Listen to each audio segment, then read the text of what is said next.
We're spending some time with Mr. Herman Cain. How you doing today, sir? I'm doing fantastic. Thanks, Cam. You know, yesterday, your speech at the Celebration of American Values Leadership Forum, you had the crowd stomping, hollering.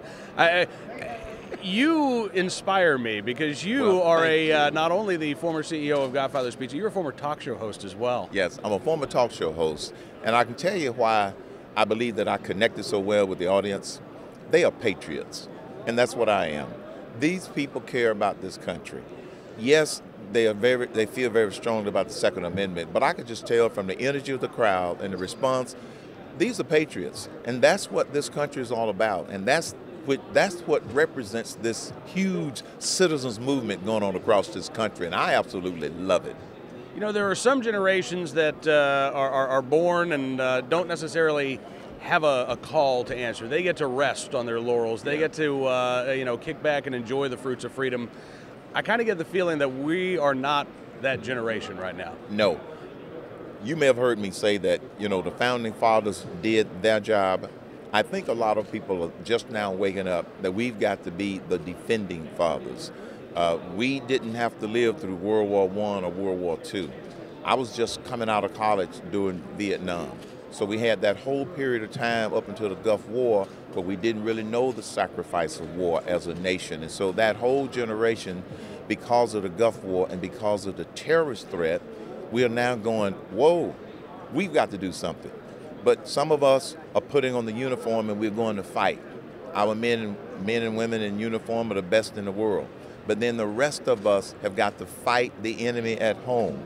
Too much regulation, too much legislation, too much taxation, liberals trying to take over our nation. So we got a fight going on, on the battlefield, and we got a fight going on here at home. And that's what this show represents, patriots who are part of that fight that we have got to make right here at home. Absolutely. When you travel around the country, what are you hearing from the people that you're talking to when they refer to what's going on in Washington, D.C.?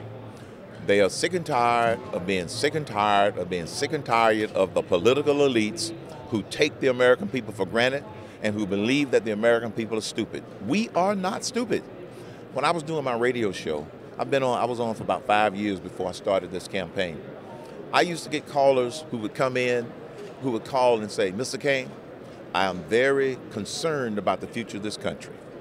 In the last 2 years, they'll say, Mr. Cain, I am fearful for the future of this country. This nation has gone from people being concerned to fearful.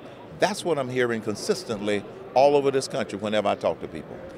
Do you think that the American people are ready to have that serious conversation about what we have to do to get our books in balance? Are they more ready to have that conversation than people in Washington, D.C.? Yes, absolutely.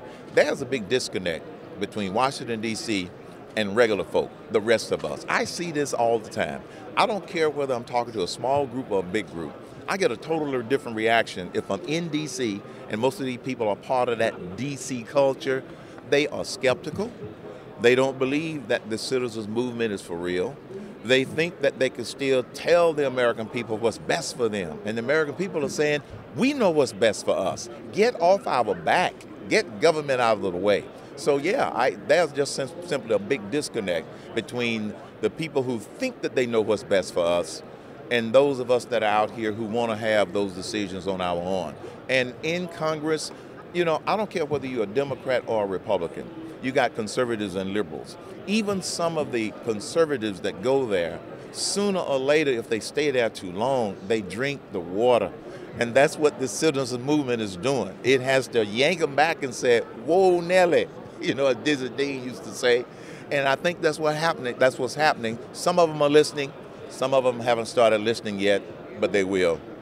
Herman Cain, thank you again, sir. It's a real pleasure. Cam, my pleasure. Thanks a lot. Great show. Thank you, sir.